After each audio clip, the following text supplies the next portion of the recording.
آپ کو معلوم ہوگا جناب اسپیکر کہ ان تمام مراحل پر پاکستان پیپلز پارٹی اور جو بھی جمہوری کارکن تھے ان کے ساتھ جو آمرانہ دور میں حکومت کا سلوک ہوتا تھا تاریخ کا حصہ بن چکا ہے، چاہے وہ جنرل ضیاء الحق کا آمریت ہو یا جنرل پرویز مشرف کا آمریت ہو۔ نواب یوسف ٹالپور صاحب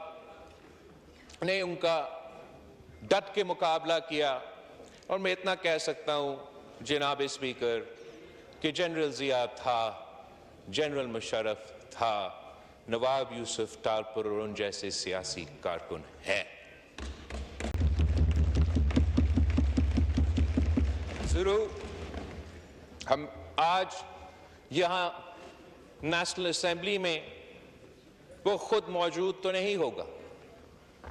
مگر میں نے سیکھا ہے نواب یوسف ٹالپور صاحب سے جناب اسپیکر،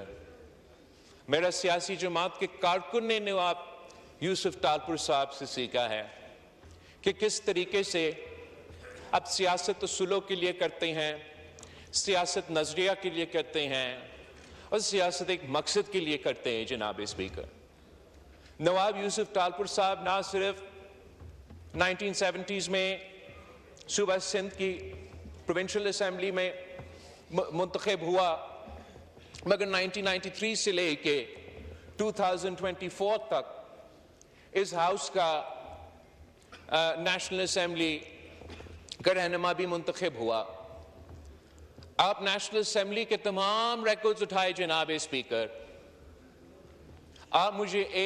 آپ کو ایک بھی نواب یوسف ٹالپور صاحب کا ایسا تقریر نہیں ملے گا جو عوام کے مسائل کے اوپر نہیں ہوگا، جو اصل ایشوز کے اوپر ہی ہوگا، جو اصولوں اور نظریہ کے مطابق ہوگا۔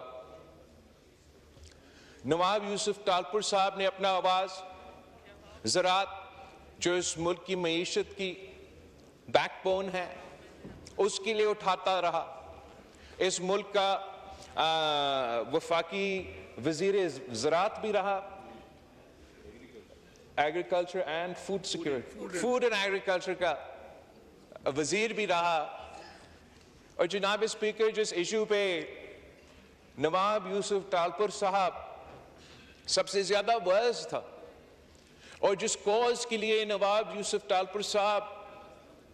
نے ہمیشہ اپنا آواز اٹھاتا رہا،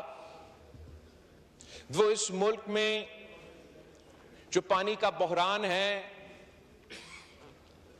اس کے لیے، جو پانی کی تقسیم ہے اس کے لیے، جو پانی کی وجہ سے وفاق میں متنازع جو ٹاپکس ہے اس ایشو پہ نواب یوسف ٹالپور صاحب نے ہمیشہ اپنا آواز بلند کیا۔ اور یہ کہا جاتا ہے انگریزی میں جناب اسپیکر کہ جب تک آپ کسی چیز کو until آپ نے کچھ چیز کھو چکے ہیں یا until you lost something آپ کو اس کا احساس نہیں ہوتا۔ اور اس وقت جب اس ایشو پہ اور صدر صاحب نے اپنے تقریر میں بھی کل اس کا ذکر کیا، یہ فور فرنٹ پہ آ چکا ہے، تو ہم ضرور اس موقع پہ نواب یوسف ٹالپور صاحب کو مس کر رہے ہیں، ہم اس کو سلام پیش کرتے ہیں جناب اسپیکر۔ آپ کا بہت بہت شکریہ۔